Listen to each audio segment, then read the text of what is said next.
Hi, I'm Gerdes, and today I'm going to be talking to you about why we should have the right to bear arms. To start with, our founding fathers, back in the Revolutionary War, fighting the British, were forced to quarter the British troops, and they had no means of protection. The British would just come in and take what they want.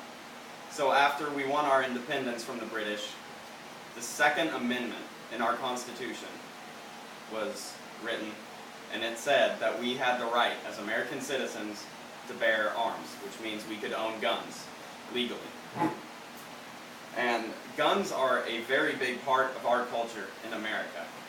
You look at all the culture, especially down here in Texas, with hunting, with shooting competitions, with gun ranges, families getting together and having fun over guns, safely, without danger. It is our right as U.S. citizens to own guns. So why would we want to get the guns taken away? Well, a lot of the problem is crime. Many believe that the guns are contributing to the crime, and that is true.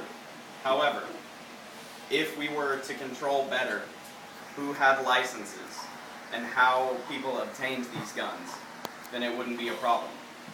Because a few countries around the world, such as Australia, tried gun control, and it did not work out very well.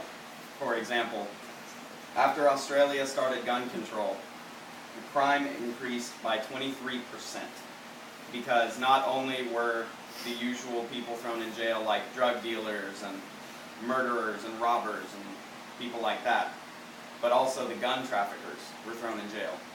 So that means more people in prison and still more crime. And even if guns weren't allowed in Australia, somehow people still found a way to get their hands on guns, and if they didn't, then they would just use knives, which was still bad. People were still getting injured.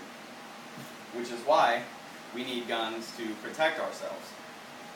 If somebody enters your home, how are you going to protect your family and yourself? How?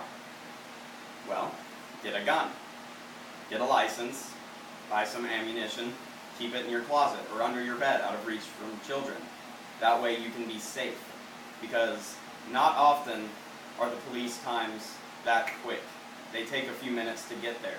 So if somebody's in your house, you need to be able to protect yourself.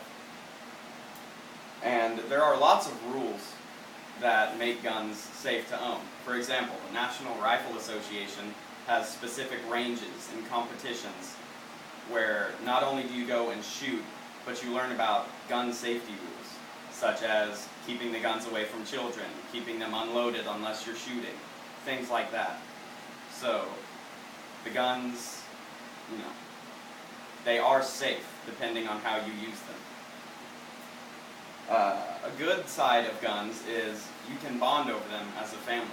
For example, you can go hunting with your family or friends, shooting ranges, shooting competitions, lots of fun things like that. Just recently, I went shooting with my dad and my sister at the gun range that the NRA approved. So not only were we bonding, but we were shooting safely, just shooting paper targets for fun, and we had a lot of fun. In fact, we met up with an old friend down there at the gun range that we hadn't seen in years. And we talked with him for hours and hours and hours. And we shot his guns, he shot some of our guns, and we just had fun. So if we weren't allowed to own those guns, we might have never seen him. We might have never had that fun experience with him or anything like that. So we should be allowed as U.S. citizens to own guns. The Second Amendment says so, our founding fathers said so, we should all say so. Because it's our right, it's in our culture, and it's our privilege to own firearms.